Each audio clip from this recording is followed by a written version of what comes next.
Welcome to the Upward Running Podcast, where faith fuels your fitness journey. Welcome back to the Upward Running Podcast.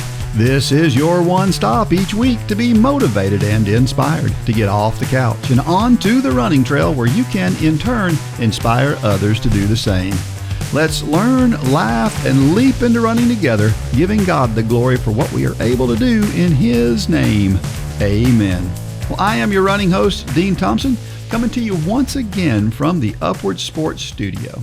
Well, you're in for a treat this week. We have a special guest who's going to share her epic journey from starting with couch to marathon onto 6 marathons in 6 days. You don't want to miss that. And then you've probably heard the term muscle memory. Well, I'm going to rename it and talk about the implications for our running and our faith. And of course, joining me for those things and much more is Upward Running Director Mitchell Hollis. Thanks for having me, Dean. Well, the data's in. The data is clear for me personally. So I don't know if we talked about this in the last podcast. I just jumped right in, didn't I? Yes, good. Completely cut you off. I like it. So the past 4 days, my good friends, Dean and Alyssa Stamper, have had their family reunion. They had over 100 people from all over the country in town, and we became honorary Stampers for the past 4 days. I think I mentioned on the last podcast that Wednesday night, I kind of pushed the pause button on my nutrition journey because if there's one thing I know about my good friend Dean, he's an epic cook. He's a world-class chef, and without formal training, he went to the school of moms and grandmas and recipes of the history's past. But so I pushed pause. So Wednesday night I had like ribs and fries, fried okra, sweet tea, all the goodies. Thursday night, I don't even remember what we had. Friday night and then Saturday night. So 4 evenings. We had, this is a 4-day long family reunion. Eat like kings. I mean, the food was so good, Dean. I'm going to tell you my sleep scores for those 4 days, and then I'm going to wrap it up with what it was last night. So day 1, Wednesday night, 37. The next night, 62. The next night, Friday night, 61. Wow. And Saturday night, 59. So I unpaused it on Sunday morning. So I thought, I'm just going to fast the first part of the day through church. And today's Monday. And then last night I ate chicken breast and some vegetables. Water all day, just kept it clean. Sleep score last night, 96. Oh, 96. Wow. It's so clear. Yeah. For me, I'm not saying this is for everybody because I think you're a little bit different. You're still trying to figure it out. If I will eat right, eat before 7, finish eating before 7, not drink or eat anything after 7 o'clock, do my exercises, my sleep's incredible. I've been consistently in the high 80s or 90s for months now. And this was a test. The past 4 days was, I'm just going to kind of, and that's okay. It's okay to hit pause every now and then. Yeah, for sure. Because an event, Christmas, whatever it is. Absolutely. So for me, the data's clear. So my point in all this saying, start tracking your sleep score. Yes. If you have a watch that does that, it helps you take agency over your own health, nutrition, and sleep does. You and I are both learning this together right now. It's huge to your overall health. Yeah, and pay attention to all the things you do. Sure. You're talking about eating, and eating could be affecting your sleep, but it could be something else too. It could be something else that you're doing or not doing. Yeah. That, For me, it's no question. Yeah. It's my diet. Yeah. Is directly affecting my sleep. That's awesome. So that is an awesome thing to know. I'm telling you. I don't know. Anyway. I haven't had a sleep score over 70 in a week. Really? So. Well, you're going to figure that out. Yeah. I have no doubt. I am. I'm working on it. But it's all good. Yeah. It's all good. Our post of the week this week comes from Chris King. This was posted on Run Club Social. He said, I moved over to the Upward Running app after Coach Dean's harsh rebuke. And then, of course, you supported me really well by saying, he does that sometimes. Welcome, Chris. Glad you're here. I know what I know where he's coming from. Absolutely. And if you haven't seen the video, we are trying to move everybody over from Facebook over to the Run Club Social app. So we need more engagement on that Run Club Social app. So what did you notice this past weekend? It was a lot more active. So evidently a lot of people were heeding your advice. I'm going to be putting out a video this week. Yeah. But it's getting a lot more active over the weekend. So that's good to see. So it's I mean, just so everybody knows, we are in the process of this is our last piece of transition fully into the Upward Running app. The Upward Running app is working great now. It's way better than anything we've ever had. The exciting thing is it's not near as good as it's going to be. That's right. I mean, we got so many improvements coming ahead of us. But the last piece of migration is that Facebook group. You kind of explained it in your video. We have been flat out deleted before on social media. And that's what sparked this whole thing back several years ago is we've got to figure out a way to not be reliant on the traditional legacy social media apps because, I mean, we can be deleted, no questions asked, and we know that because it happened on our Instagram account. And the crazy thing about that is that everything that was posted on that Instagram account was also posted on the Facebook account. Yeah, they said we violated community standards. That's the only explanation we got. Which means it came down to one person's opinion, probably. Yeah. And that's really scary.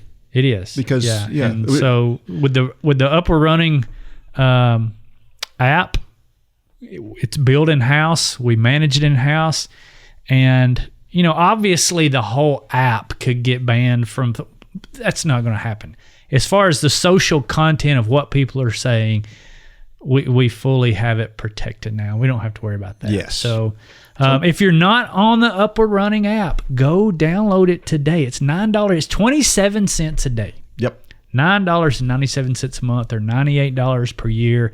You get all of our content. You get all of the training plans. You get all of the Dean's Thoughts. You get all the education materials. You get the social pages. In the pipeline right now, we have things like the Garmin and Apple Watch integration. We have the guided workouts that you can have come in and out of your music. And it's basically taken all of our ministry content and combining it with something like Strava. Yeah. That's the Upward Running app. Yeah, and so if you haven't tried it, what are you waiting on? Yeah, absolutely. Come join us. For sure. Our run of the week last week, Darren Lewis. Darren Lewis ran the Peachtree Road Race. Of course, Darren's a good friend of ours. I run with Darren every other week or so. And he's been struggling. He has had some injury issues. He was sick, and he took some medication for the sickness that probably caused some of these problems. And but he runs the Peachtree Road Race every year. If you don't know, the Peachtree Road Race is a 10K in Atlanta, Georgia that was at one point the largest 10K in the world. I think it is back there now. There's about 60,000 people that run. And Darren's been running this every year for, close to 20 years, I think. And so this year he decided, I'm going to run it, even though I haven't been running much. And he did. And he still finished 127th out of over 1,500 people in his age group. Wow. So he did really well. This was your first race, wasn't it? It was my very first race I ever ran, yeah. Yeah, that's a crazy first race. It's basically a 6.2 mile party. That's what it is. Yeah. And I always say by the time I got done, the Kenyans were already back in Kenya. Yeah. I was slow. Training plans were not a thing for me. It was me and four of my friends that kind of dared each other to do this, and that's kind of where it all started for me. So it's a great race that I never want to do again. I run it about 10 times. My first time I ran it was in 1981, I believe it was. Wow. Maybe 82, but it was one or the other. So it's a long time ago I ran my first Peachtree. 1981. Yeah. I was running around in diapers then. Yeah. Right? Have I ever told you the story about qualifying to be an invited runner at Peachtree? I have. You've told me the story, but tell everybody else the story. it's a funny story because I had been running. I was in my 40s. I think I was 46, somewhere in that neighborhood.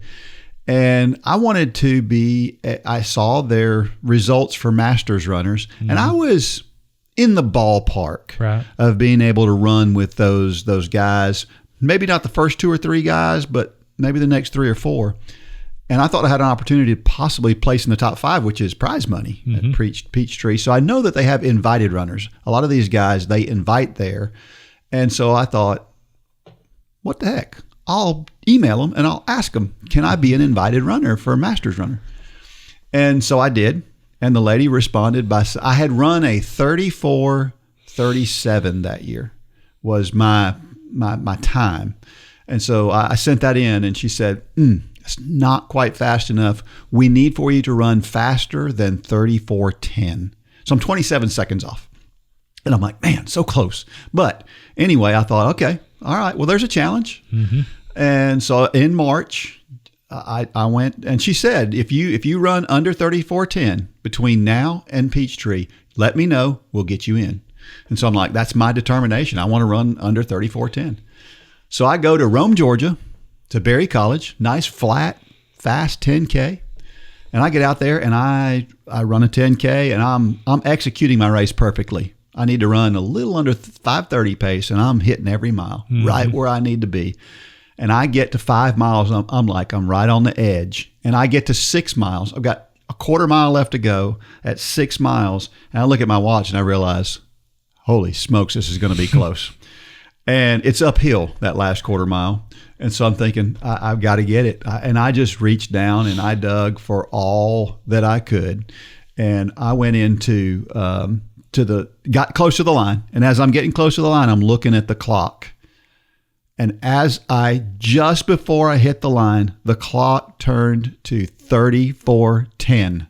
And I thought, I just missed it by 1 second. Yeah. And I was just dejected. I was like, surely I could have found one more second out there somewhere. And I'm bent over on my knees, trying to catch my breath. And in the meantime, I look at my watch, and my watch says 34:02. I was like, whoa, hold on a second. Maybe the clock was wrong. Well, it turns out the clock was wrong, and I had actually run 34:01. And so I wrote that lady back, and she said, I got you. You're in. And so for the next, I guess there were 4 or 5 years in a row there where I ran as an invited runner. Wow. So that was a special thing for me to be able to do that. And to be able. You didn't have to deal with all the crowds. I didn't. Because the typical person back in the crowd, they don't run 6.2. They probably run 7, just from weaving and bobbing in between all the people, because it is so crowded. That's where I learned I watched the Kenyans warm up, and I was in the same parking lot with them, just watching them warm up and stuff. And it was an interesting, and they're a different bunch, but they seem so laid back. Yeah, they're so laid back during warm up, and then when the gun goes off, boom, they take off at 4:20. And then you've talked about when they get done, they're not upset about the ref. They had a bad run. They're not upset. They're just oh well. Yep. I'll do better next time. Yep. It's worth rooting for those Kenyans. I'll tell you what. They're good people. Our trivia question from last week. True or false? Good running form means taking full advantage of the cushion in the heel of your running shoe. I'd hoped I'd worded this in a way that it was obvious. The answer is false, because if you're taking full advantage of the cushioning and landing on your heel, then you're heel striking, and it's not good for you. That's really jarring to your body. Now, the shoes make it possible to do that. Back in the day when I first started running, the shoes weren't soft enough to do that, and so you still had to stay up on your midfoot in order to run. But now these shoes are so soft that you can get by with that, and it's not good for you. It's not good running form. So we mentioned last week, take off your shoes, go for a run on some firm ground, and run in a way that it doesn't hurt. And you're probably running with much closer to great running form in that case. So. Yeah, it's one thing that, the heel strike, it's bad for your body, it's bad form, all those things. But also, depending on what angle you're hitting the ground, you're basically, in a micro way, hitting the brakes every time your foot hits the ground. Yeah. And so if you can get if you can get that knee over your toe and hit the ground on your forefoot, it's really not slow. And now it's not anything that you can notice, but I mean, if you think about it, if you're heel striking and your heel's the first thing to hit the ground, you're pushing back on your body, which is what causes all the problems, right? Right. Exactly. So, yeah, exactly. It'll make you faster. Yeah. And for a lot of people, that's all they need to hear. Yeah. It'll make me faster. Absolutely. Yeah, Darren and I had a conversation last week. We were talking about his racing shoe, the shoes that he wears for Peachtree. He bought them at Peachtree like 14 years ago. Oh, wow. Because they're red, white, and blue. Yeah. And, you want to be patriotic and all that on the 4th of July. And he was saying, I don't know if I should wear them. And he was asking my opinion. And I told him, I said, it depends on the person. Yeah. At one time, I remember racing shoes today are really soft. Mm-hmm. But back in the day, racing shoes were nothing but almost a flat piece they were really, really firm. Yeah. And it forced you to run properly. Yeah. And so if you run with proper form, I don't think it matters. Sure. But if you run with bad form, it'll matter in a big way. Yeah. Upward Sports equips churches to run self-sustaining sports ministries in their communities. Whether you're a sports fanatic or on staff at a church, Upward Sports will give you all the tools you need to run a first-class sports ministry that allows you to reach families in your community. Upward Sports offers basketball, soccer, flag football, cheerleading, volleyball, baseball, and softball through league and camp offerings. At Upward Sports, we want to help your church make a difference and give you increased opportunities to share the gospel. Learn more today at upward.org. That's upward.org.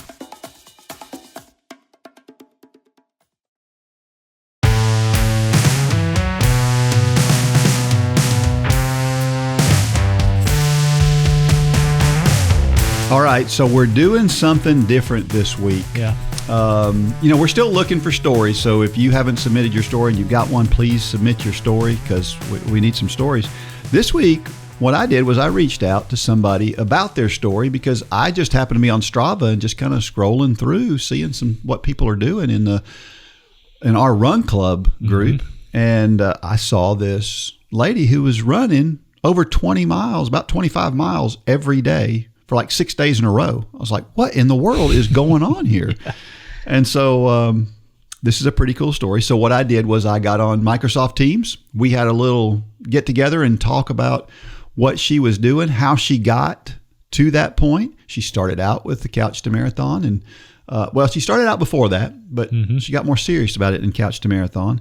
And so Michelle Papendick, her name is, she all she had done was a 5K before joining us. Now she went from Couch to Marathon and up to 6 marathons in a week, which is crazy.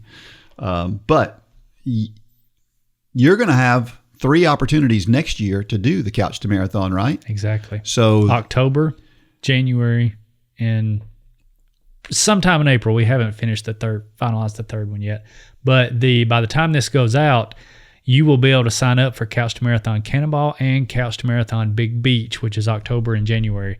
So if you're hearing this right now for the first time, go to Run Club, get signed up. You can get signed up now and be ready. That's right. That's right. And so this is a great story about just one, but there are many successes of the Couch to Marathon program. And this is a great one to learn about and to understand and to see just how big a deal and what a difference it can make in your life. So before I talk myself to death, let's get to my talk with Michelle Papendick. Hope you enjoy it.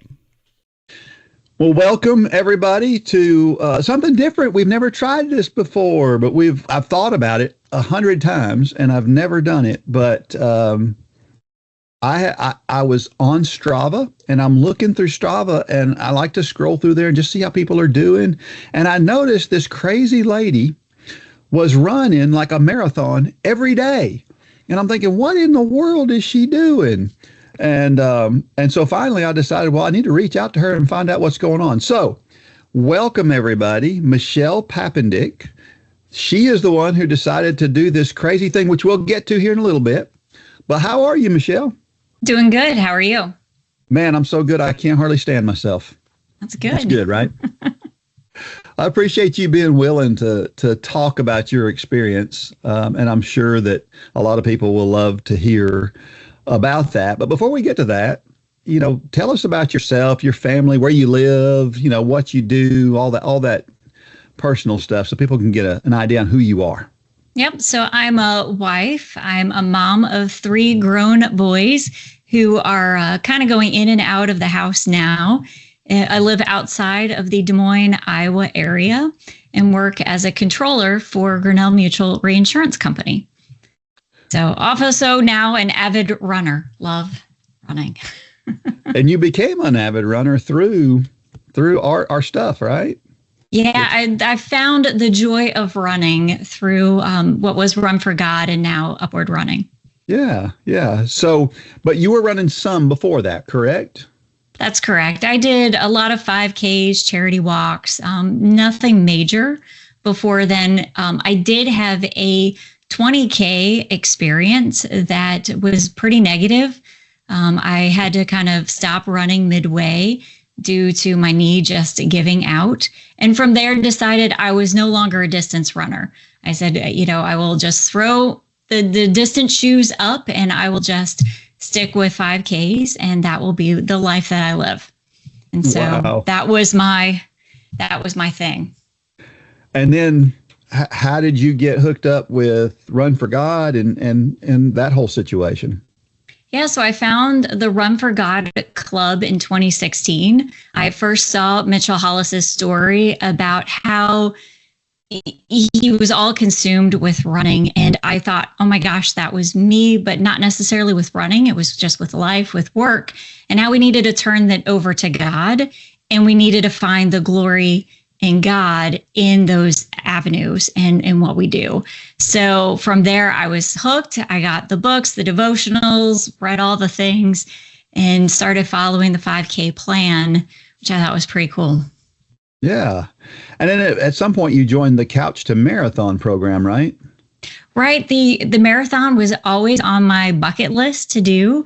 And so obviously with everybody in 2020 and lockdown, I refound that love for running and then decided, when you guys came out with the announcement and then the program started in 21, it's like, maybe this is my year. Maybe my problem wasn't my knees. It was I didn't train. I wasn't training right. I wasn't doing all the right things. So I joined up. I did the Thursday nights, the Sunday Bible study, videos and the lives, and participated throughout the whole process and just found that I could actually do distance running. So all that stuff works, huh?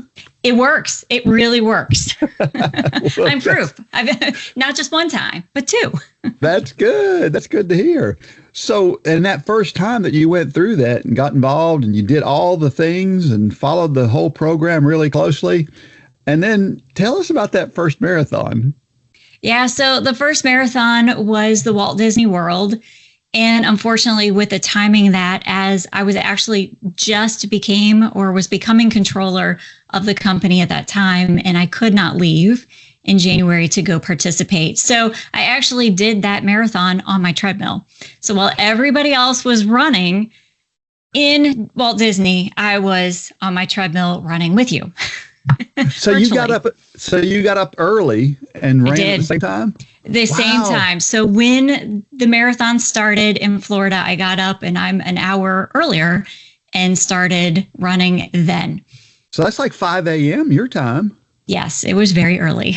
Wow. And then my family went off to church and then they came home and they were like, "You're still running on the treadmill?" I'm like, "Yes, I am. I'm still here." Well, it was pretty fun. You. I don't know what I was thinking trying to do a marathon on a treadmill, but it still worked. And you did it. I did. You got 26.2 miles in on the treadmill. I did, yes. Took 6 hours and 6 minutes to do, but I did it. That's not bad at all. Yeah. Wow. Wow. A lot of people would trade in their first marathon for that one, I guarantee you. Well, good job with that. But then the next year, I know that you did it again, but did you just kind of put yourself in a holding pattern for a little while, or did you take some time off and start over? No, I did you had provided some guidance on how, for those of us who had completed the marathon, and if we wanted to do it again, what we might be able to do to kind of maintain until we got to that half marathon point, and then from the half marathon point jumping off. So I followed that kind of modified program in 22 going into 23. And that worked too. It did. It really did. Yes. It's almost as if I know what I'm talking about. That's crazy. You do. It was pretty fun. But I made that commitment because I wanted the feel of actually running a marathon at an event. You know, it was great doing it on the treadmill. I knew then I could accomplish it, but I wanted to be at that event. So you showed up the next year to Big Beach. I did. Right. I was at Big Beach, and I thought that was fabulous because that year you guys also incorporated walking. So you created the walk run, which is my method. I am a walk runner for long distances. I can run shorter distance without stopping, but when I get to the longer one, I do incorporate both, which I think was fabulous because then we could start early and at least allow that time to be able to finish. I remember that group. I remember kind of walking out to the intersection with that group. And I remember they didn't have anybody to stop the traffic. No, and I noticed it just as we were getting to that intersection. I ran out in the intersection. I'm like, y'all stop. Yep. As we kept going. And it was so cool because I met a gal that I walked the first 5 miles with her, and we just chatted. She was from North Carolina, and it was so fun. I just thought that was just an awesome event, an awesome experience with so many people cheering us on. So do you think, we talk all the time about almost anybody can do the Couch to Marathon program. Do you feel that way now? Oh yeah, for sure. Yeah, I went from really not running consistently to running consistently, being able to be successful running 5Ks. I mean, it just walks you through the whole step and the whole process, which is kind of what triggered my thought of the next thing. Like, what is that next thing? Yeah. Okay. All right. We'll get to that. What do you think was the hardest part of that journey through the Couch to Marathon? Being consistent the whole entire year. You had to really commit to that process for the whole year and not stopping. Yeah. Did you find yourself trying to figure out ways to sandwich runs in between areas where you normally wouldn't try to do things like that, huh? Right. So you had to learn that you needed to be consistent in the process and get your stuff in, and not, well, I could put that off till later, or I'll make this up later, because there is no making up. Yeah, for sure. So did you deal with any injuries or any setbacks along the way? No, I was very consistent in trying to make sure that I followed the plan, followed the process. I probably could have done more strength and stretching through that, but I didn't. Sometimes on occasion I would have shin splints, but then I would realize that's probably due to shoes, and I didn't realize how fast you actually go through shoes when you're a runner. So I learned that the hard way. Yeah, when you just run a little bit, you don't realize how fast you get to 300 to 500 miles on a pair of shoes, right? Right. Oh, yeah. Yeah. And this past year, well, it was quite insane. Well, yeah. So, which gets us to the reason why I reached out to you was, again, I'm on Strava and I'm reading through here, and this lady is running day after day after day, all these. So I think it was 6 consecutive days. Of somewhere around a marathon distance. Yep. I was doing about 25 to 26 miles a day for 6 days. My last day was 21 miles on my last day. But in total, I had to go 148 miles. In 6 days. In 6 days. Wow. So tell us about the event. How was it set up? How did this whole thing work? Yeah, so it's a part of a larger organization called MS Run the US. It's a non-for-profit org that was created by Ashley Snyder back in 2009, 2010. She actually was the first to run across the U.S., going from Santa Monica, California to New York. She did it over 6 months, all with the goal of raising money for MS research and awareness. So for going through that, she didn't actually reach her fundraising goals. So she turned it into a relay. And so that's kind of where I found this. And what this has become is there are actually 21 of us that run various segments going from California to New York. So my portion was kind of in the middle, where I went from Lincoln, Nebraska to Casey, Iowa, moving the baton over that 6-day period, 148 miles. That's so cool. Yeah, so do you it's have pretty cool. Do you have some kind of an experience with the with MS or anything that made you really want to do this? Yeah, so my grandfather was diagnosed with MS at a very early age. And so I watched him in a care facility when I was growing up, and just what that does to a person. And so it really has, over the years, made me aware of MS and what, people go through, as well as friends, family. So I was really intrigued by what this org does and what they're doing, and was like, oh man, and they incorporate running. So I was like, this is perfect, because it's all about running, not for ourselves, but for a greater good. Yeah. Yeah. Well, congratulations on doing that. Now, as I understand it, this race, this journey across the United States is still going on, right? That's correct. Yep. So our runner just came in to Milwaukee, Wisconsin on Sunday. Our next runner will take off from Milwaukee and go to Valparaiso, Indiana on over 6 days, starting Wednesday. So it will go all the way until August 16th, when our last runner reaches New York City. So are all of the legs 6 days and about 150 miles or so, or are they vary? They all vary. Yeah. So some people will go 6 to 7 days. We did have one guy going through the Mojave Desert, and he did 220 miles, which I think was over 7 or 8 days. So it just kind of varies depending on route. And it's very significant. The route that we're taking is the actual roads that Ashley ran back in 2010. So it's very significant as to what we're doing and why we are where we are in the journey. Yeah. So were those roads that you ran on, were they fairly busy roads, or were they back roads? How did that go? So it varied. My day one was spent on a trail. So I went 22 miles down the Mopac Trail in Lincoln, Nebraska, headed towards Omaha. And then from there, I snaked through streets and neighborhoods until I landed on Old Highway 6, which is at some points of time busy. And I went up and down Highway 6 for 3 days, which was pretty crazy.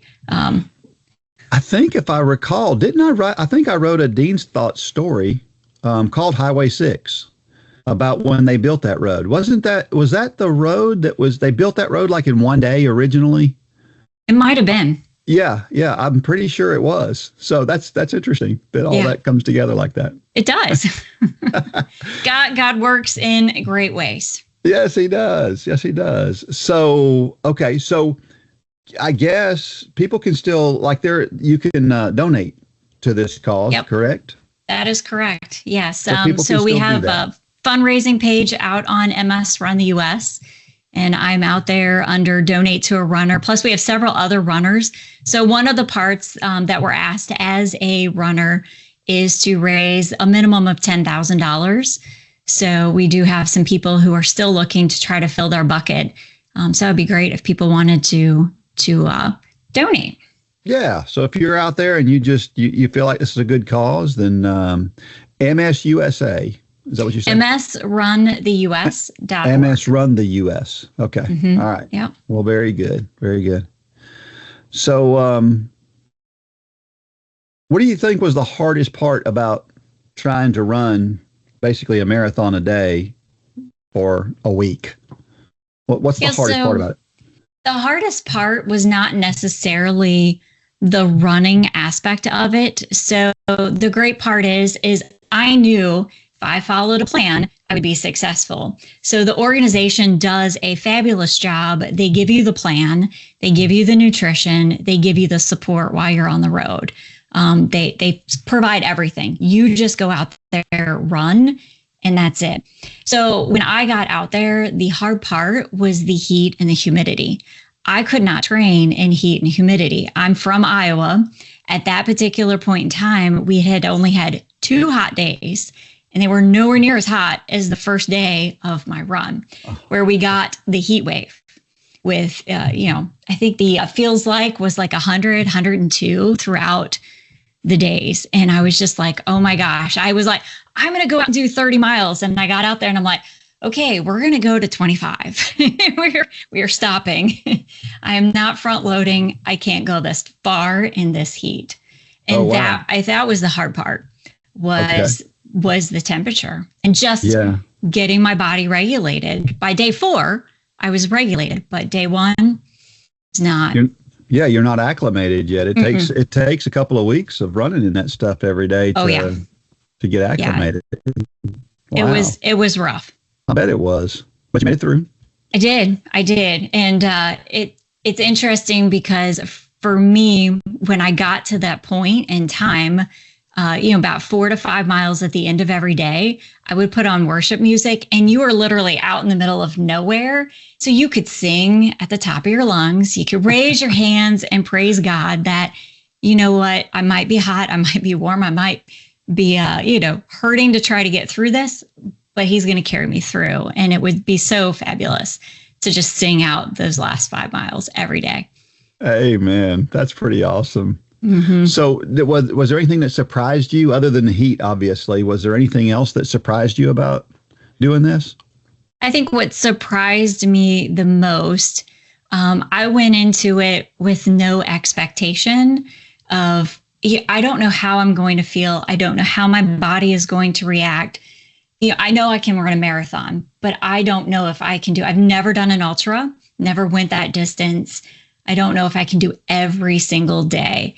And what surprised me was that through God's grace, I could actually get up every day. I wasn't sore. Yes, by day 5, my ankles hurt because of the rumble strips in the road, but it had nothing to do with my ability. And I attribute that to God giving me that peace of mind to say, okay, you are going to do this every day and you can make it work.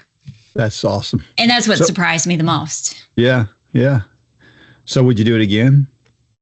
I would. I don't know if I would do 6 days again, but I would certainly run. They do sometimes will turn segments into community segments if a runner gets injured and they need support from the community. So I'm like, I would definitely go out and run a couple of days as a part of the community support for sure.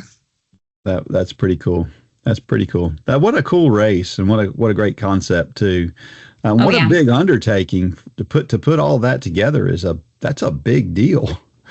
It is a big deal. It's the organization's main fundraiser every year of what they do, and they do a fabulous job where us as a team, they have an RV that will support the runners. So you stay in the RV. They have 2 crew members that will support you through the process. I mean, you're getting food and constant nutrition. I think you've done a couple of with the backyard ultras where you kind of stop, and it's the similar concept where every 3 to 4 miles you're stopping, you're fueling, and then you keep going from there.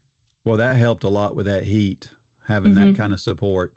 Yeah. Oh yeah. She was doing ice cubes in a neckerchief Oh, wow. almost every day just to try to keep my back cool. Yeah. That's pretty awesome. So what about your faith journey? I mean, did you grow up in church? Did you find Jesus early, later? What's your faith journey story? So from a faith journey perspective, I would say I grew up in church. I knew of God, but I didn't have that relationship.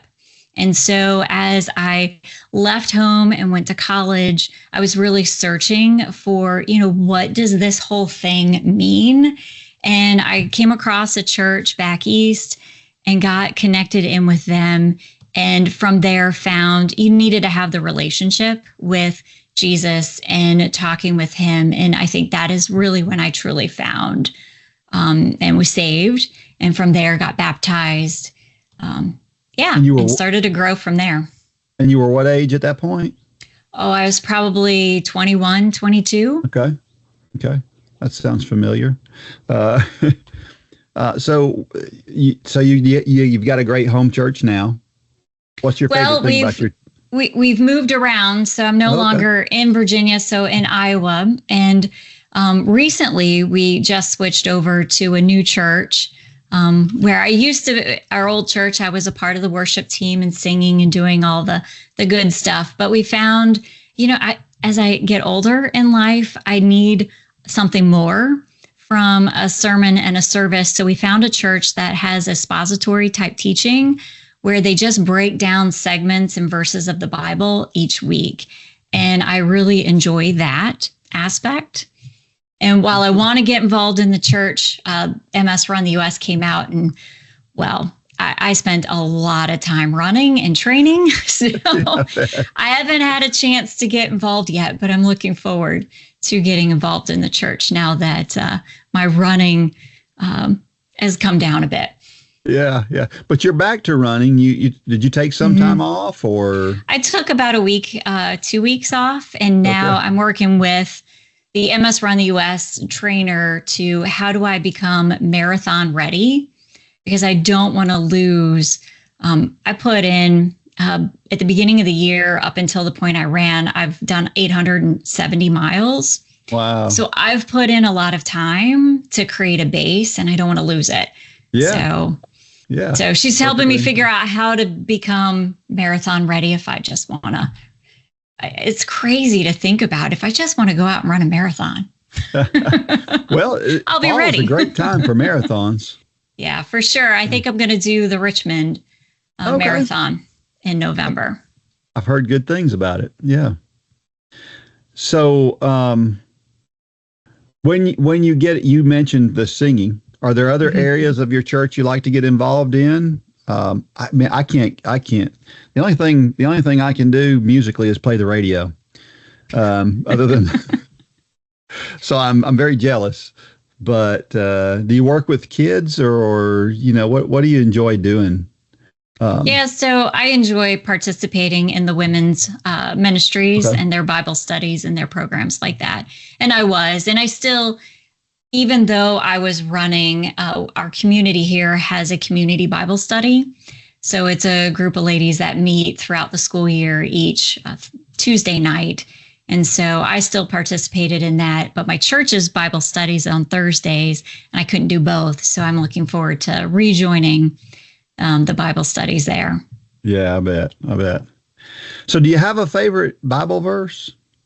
So my Bible verse kind of varies with my seasons and my changes of life. And it's so interesting is I've challenged myself to read through the Bible in a year. I've done the listening. I listened along to when you were doing the whole Bible in a year podcast, but I wanted to actually read it myself. And so I've been in the King James version of it, not necessarily my favorite version, but I wanted to do something different. Of course, my Bible study group was like, why are you doing this and torturing yourself while trying to run? And I'm like, it's grow. I want to grow. And so from there, the Bible verse, I was in Proverbs during the time of my training right up before running. And so I stuck with Proverbs 46, which is, God is my refuge. He is my shield, my help. So that's the one that I have been kind of stuck with over the last couple of weeks. It's funny how we morph into different ones, right? In this season of our life, we love this one. And this, of course, I guess it's been a while. I love Joshua 1:9 just because my favorite part about Joshua 1:9, obviously it's, God's with you wherever you go, is a great sentiment. But the part I like about Joshua 1:9, opposed to the other places in the Bible that say the same thing, is he says, have I not told you? In other words, listen, I'm trying to tell you, you're not listening. And for a hard-headed guy like me, that one rings true. Right. And I thought with doing a hard journey like that, I needed to just remember that God is my strength and my refuge through the process. Amen. Well said. Well, how about some rapid fire questions? All right, let's go. All right. Garmin, Apple, or neither? Neither. Really? So what do you use? I use Koros. Okay. All right. Yeah. I went from an Apple person to that because battery watch life was terrible on the Apple. Yeah. So. Yeah. I've found that the Apple watches are not as accurate as, really? As others as well. When I was coaching at the college, we had some girls that wore the Apple watches and some that wore Garmin, and the Garmin watches were always much more accurate than the Apple watches were. It was interesting. Yeah. Long run or track workout? Long run. All right. Winter or summer? Winter. Yeah? Yes. Don't like the heat. I have more winter season than I do a summer season, so okay. I like winter. Morning or evening? Evening. Yeah? Yeah. Do you not like getting up in the morning, or you just prefer evening? I get up early in the morning, but I normally start my work day early and so then I end early so then I can go run. Yeah. You like cats or dogs? Like both. Yeah. If that's a thing. All right. I like that. Would you rather climb a mountain or jump from a plane? I'm a mountain. I'm afraid of heights. Are you? Well, you got to get up high on a mountain. Yeah, right? But at least you're still on the ground. Yeah, I get it. Yeah. Would you rather travel to the past or the future? Maybe the past. Yeah. I don't want to change the future, so I'd rather go backwards than go forwards. What period would you like to go to? I don't know. That one's a hard one. Yeah. Yeah. Would you rather have a talking pet monkey or a talking pet penguin? How about a penguin? Penguin sounds fun, doesn't it?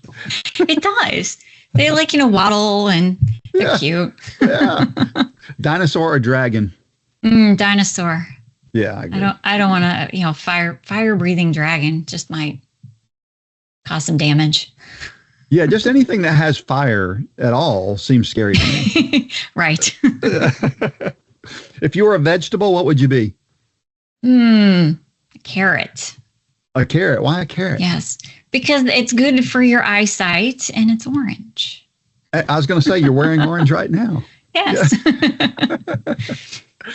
So is that your favorite color, I guess? It is. I've grown to love orange. That's cool. This is completely off subject here. Well, not completely.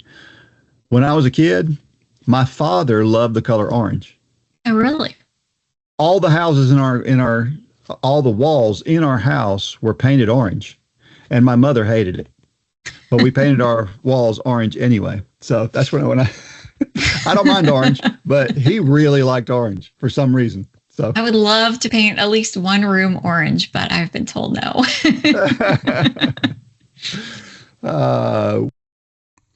So sorry, folks, but at this point we began to have audio problems with our connection, our online connection, and we'd missed some things. But I asked Michelle what her favorite Bible verse was, what her favorite biblical character was. I believe she said her character was Paul. Her favorite book of the Bible was Esther. And we talked a little bit about that. And then she shared some words of wisdom. And basically what she said was she just wanted to be an encouragement to those people out there who are just starting and who are picking up running. And I hate that we missed those words because they were great words. But technology is what technology is. We do the best we can with what we have. Thank you for being patient, and I appreciate you listening to Michelle. She has a lot of important words to say, and I hate we missed some of them. But back to just this final piece of be the easiest for you to read. Yeah. For me, I like the Holman Christian Standard Bible. Okay. And it's NIV, and I don't think they're probably not much different from each other, but yeah, but it's just you find something that you like. Mm-hmm. For sure. Who's your favorite biblical character? I like Paul. You like Paul? Mm-hmm. Yeah, he's got a great story and just the transition and the transformation and then the leading. Yeah. I think is just super cool. You worked hard for all that too. Yeah. Now we do. I know it's one of those things where I never thought of myself as a runner, and I was in the store buying another pair of shoes because you go through a lot of shoes. And somebody walked up to me and was like, "Are you a runner?" And I was like, "Hi, yes, I am. I am a runner." I could help her with her shoes. What a great moment. It was pretty cool. Yeah, that's awesome. Well, boy, I really appreciate you, Michelle, for taking the time to talk to me on your one day off. Well, thank you for inviting me. This was great. Well, we look forward to seeing some more from you down the road. Are you any chance you're going to be at Big Beach this coming year? Yeah, I've been thinking about coming to Big Beach, and then I know you guys are going to have more opportunities throughout the year. So you just might see me show up at another race. Well, good. We'll be looking forward to it. And I hope that God is all that he has been and more to you in the future. Oh, absolutely. Thank you. Thank you. Do you need something to keep you motivated to keep fit both physically and spiritually? Upward Running has what you need to keep you on track for both. Check out upwardrunning.com and join us for pennies a day. I promise you, you will not regret it.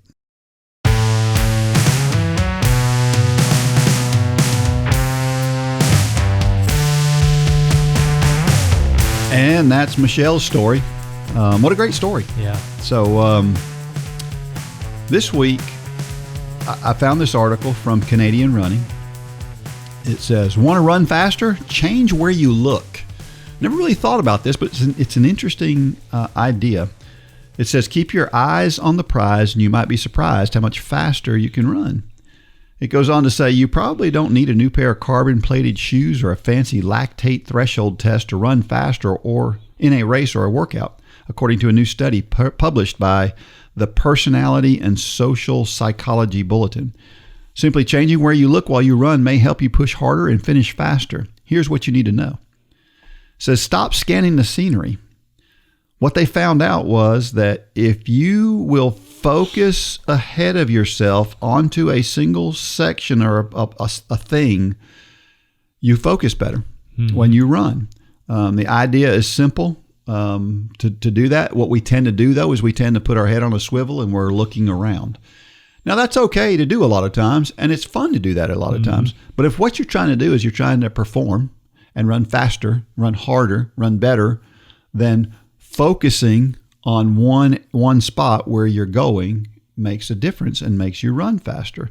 The researchers call this strategy attentional narrowing.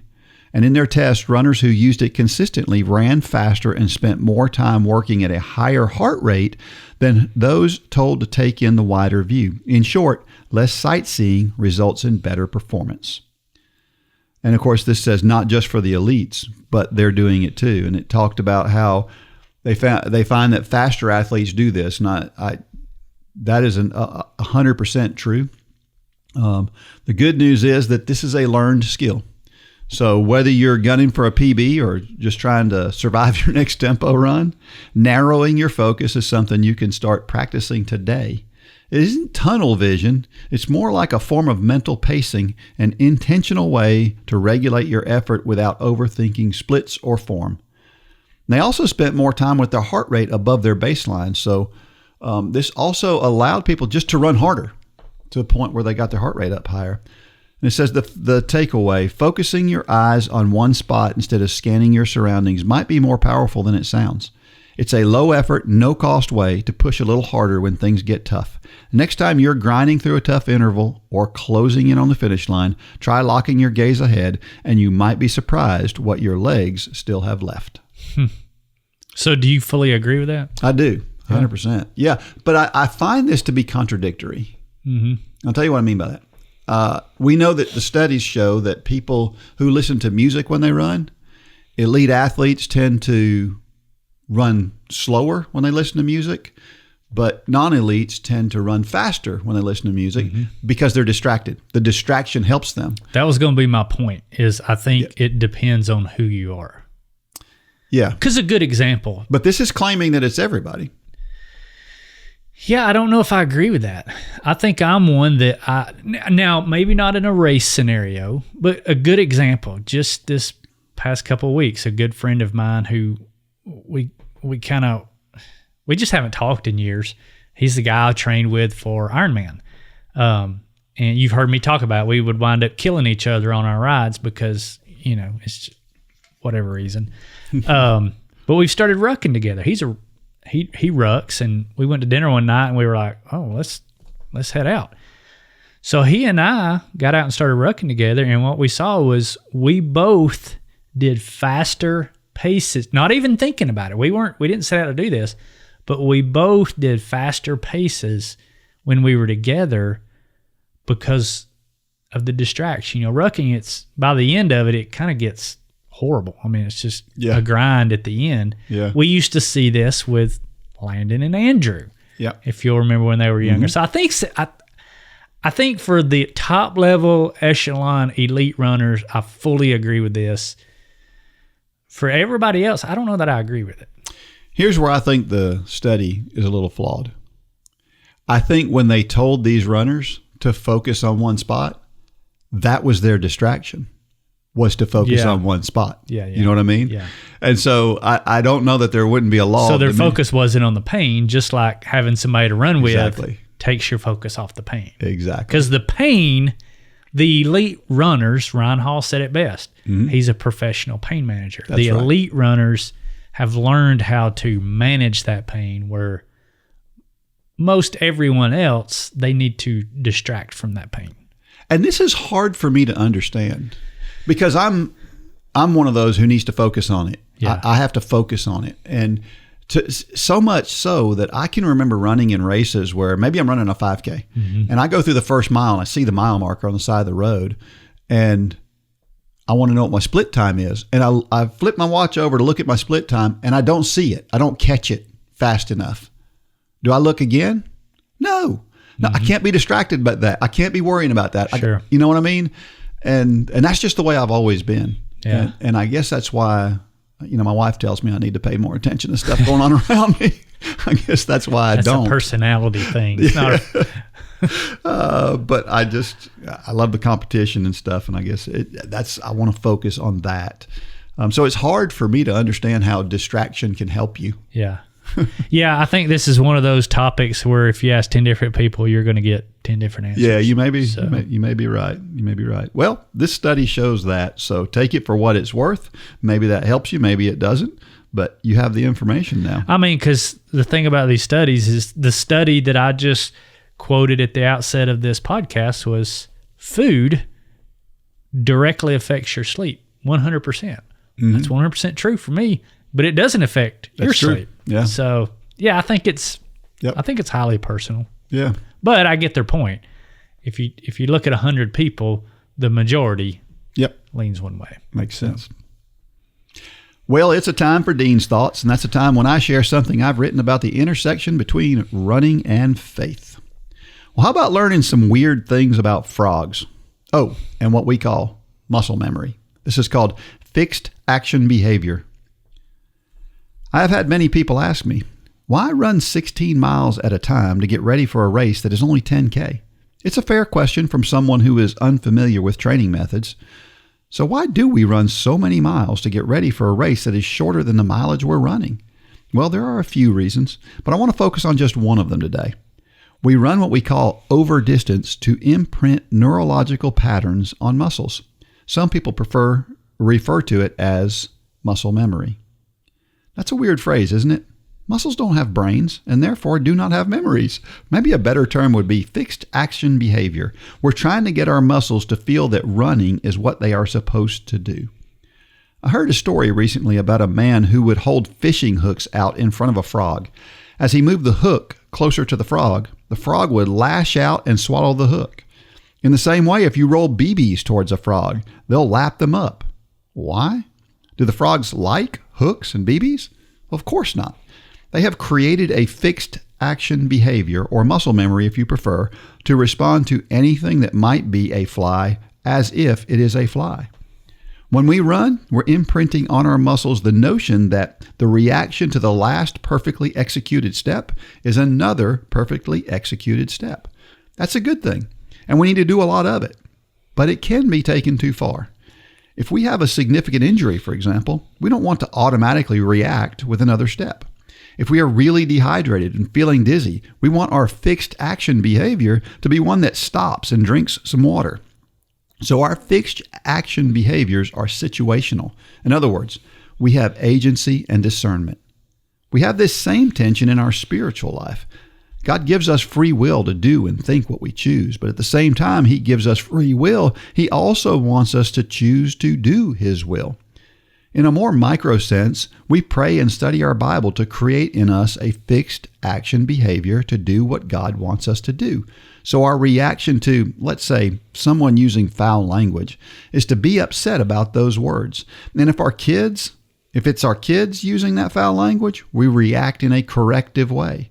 But what if that person is someone who does not know any better? What if that is a person who needs to hear about Jesus?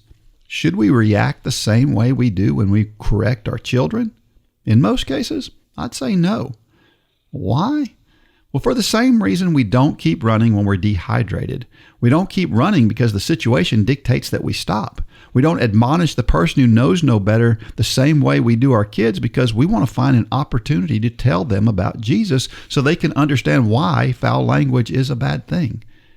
We hear the word triggered a lot these days. It's a way to say that we can't help the way we react to things, but we can. Most of the time, we need to keep running, just as most of the time we are outraged by foul language, but we don't have to lock ourselves into one response. God gave us agency over our actions, and the closer we are to Him, the more likely we are to choose the optimal action. In other words, God gave us the opposite of being triggered. He gave us self-control, and we should use it. We're not frogs. We need to learn the difference between a fly and a BB and act accordingly. That's a great story, Dean. Yeah, I don't like the word triggered either. Yeah, I get triggered by that word.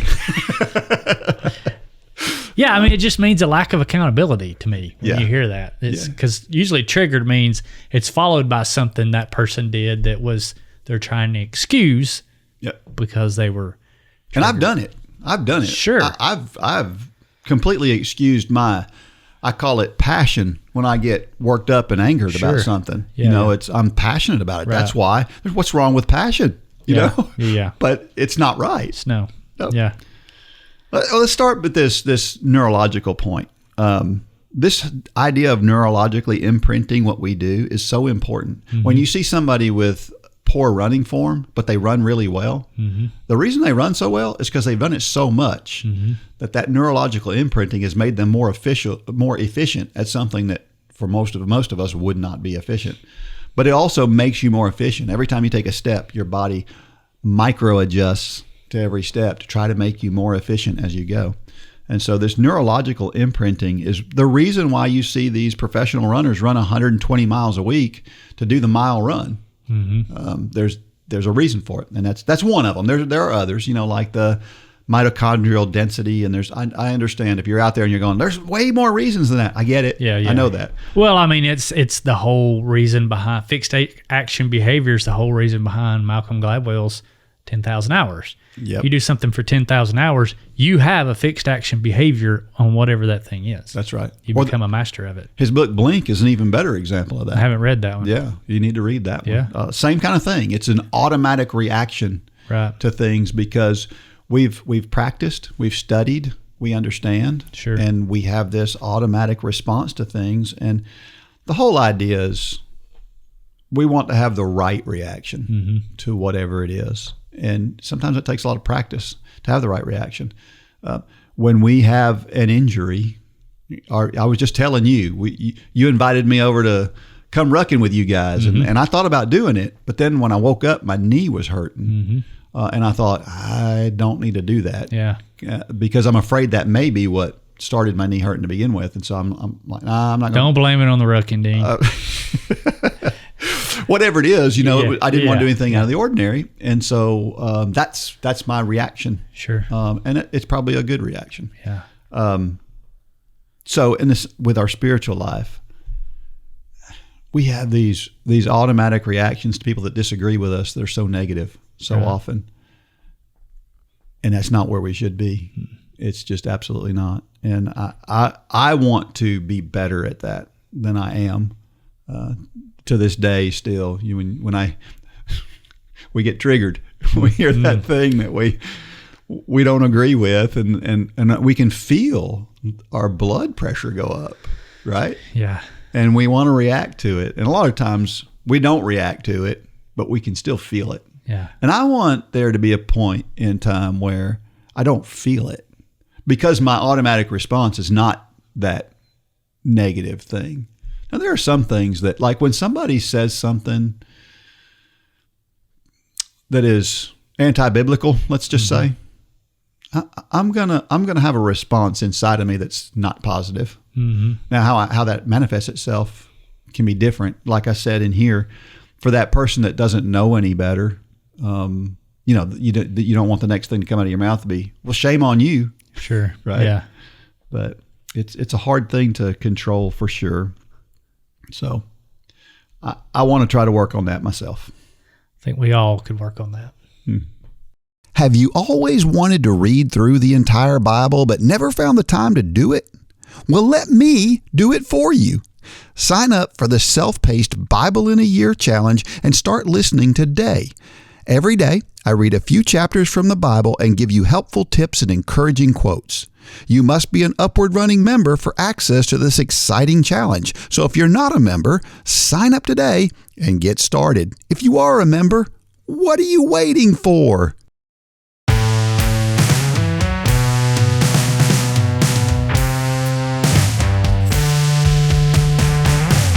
Every week I share a reason why running and or walking are so awesome.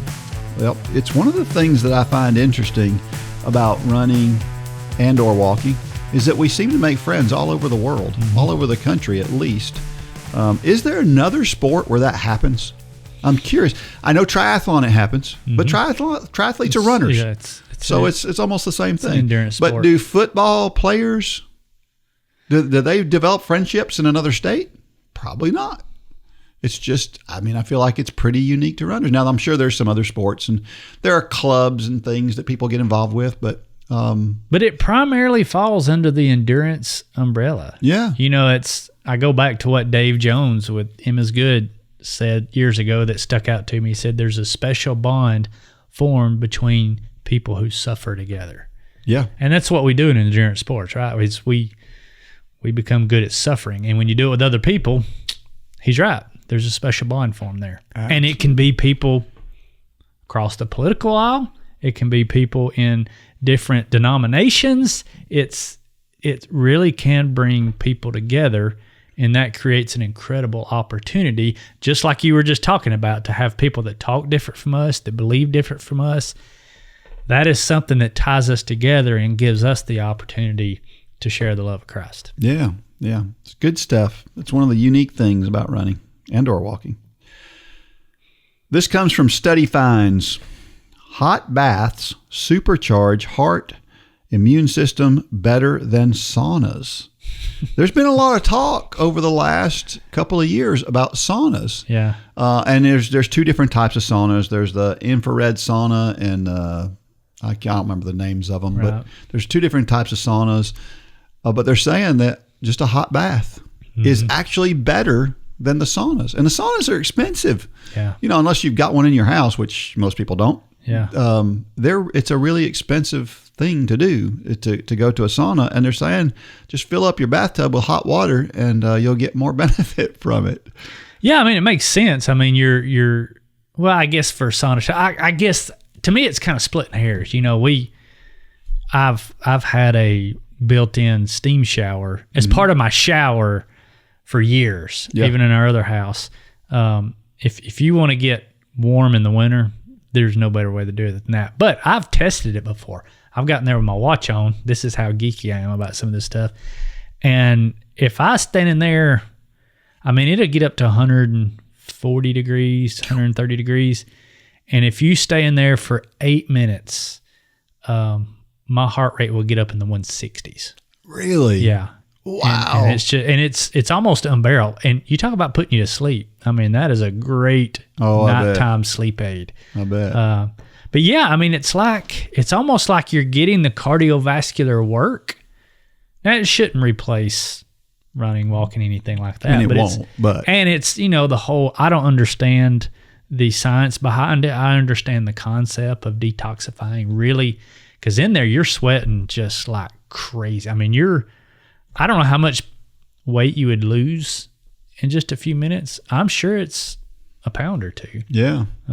So it's good for me because I feel exhausted when I come out. Yeah. And you go dry off and you just want to lay down in the bed. I bet. That's good stuff. But yeah, I mean, there's a lot of benefits to heat therapy like that. Well, this is the way they did it was people soaked up to their sternum, their chest bone, in 104.9 degree water for 45 minutes.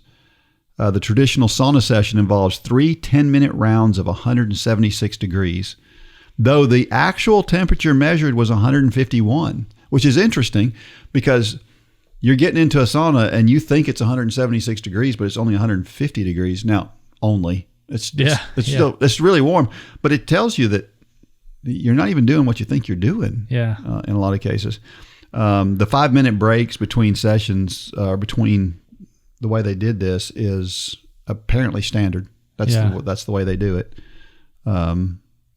So they measured core body temperature every 5 minutes and measured the heart function before, during, and after each session.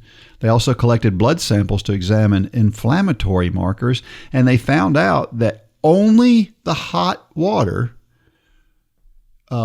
boosted your immune system.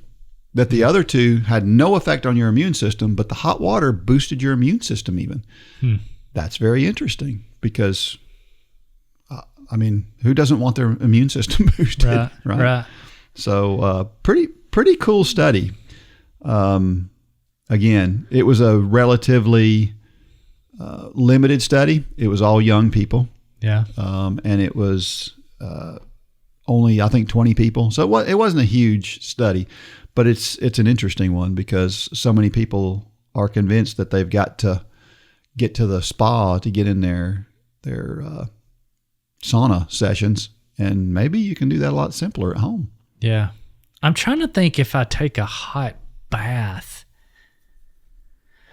I just don't ever take baths, but can you get yourself to, because you obviously can't get bath water 130 degrees.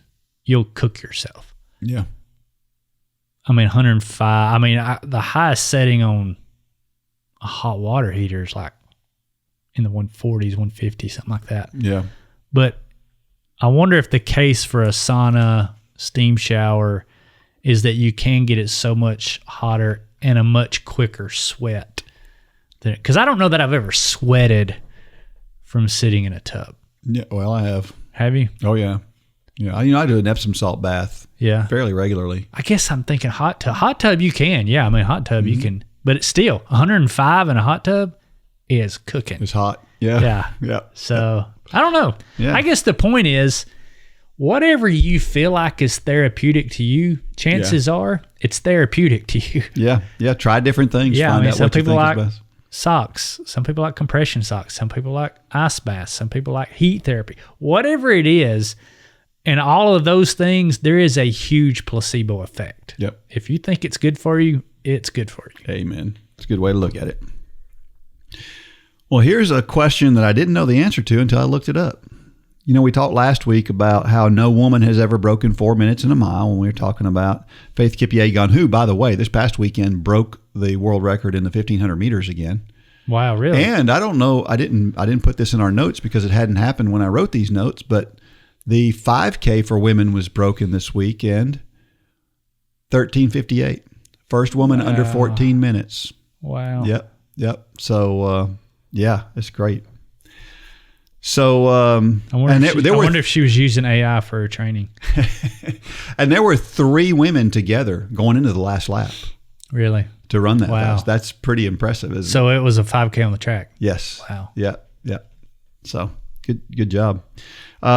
But here's the trivia question. We have had many women break 2 minutes for the 800 meters, which is about a half a mile. So who was the first woman to break 2 minutes in the 800 meters? If you know the answer to that, you can send it to dean@upward.org. Be the first person to send that in, be a member. and you will win $20 off in the store. First woman to break 2 minutes in the 800. I did not know the answer to it. So if you know the answer to it off the top of your head, I'm impressed. Our motivational thought of the week comes from Pope John the 23rd. He said, consult not your fears, but your hopes and your dreams. Think not about your frustrations, but about your unfulfilled potential.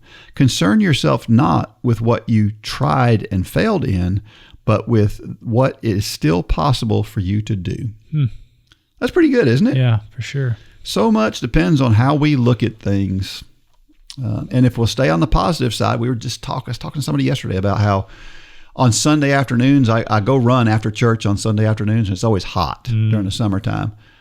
And I tell people, I was telling somebody, I can't wait to get out there and run. And it makes such a difference when you do that, when you get your mind wrapped around, I'm so fortunate to be able to go out there where it's 100 degrees and run. Yeah. Whereas, a lot of people are dreading it. Oh, it's going to be, the way you look at it makes such a difference in how it feels when you do it. We were talking about the show Alone. These people, they live out in the wilderness on their own. And inevitably, you can, in the first two shows, you can pick out the winner. Because the winner is the one with the most positive attitude. Almost every time. Sure. And it's so important to everything that we do. All about perspective. That's right. That's right. So if you haven't joined the Upward Run Club, downloaded the app. What are you waiting on? Time to get it done. You're missing all the cool things. All the cool kids are in there. Yep. And we want you to join us. As of right now, you've finished this podcast, so you can do it now.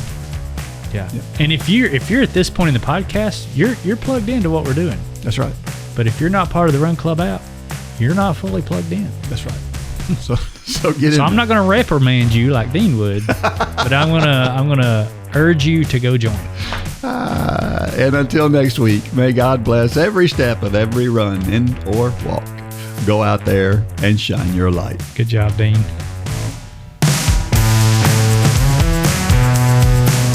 For more information about Upward Running, visit upwardrunning.com.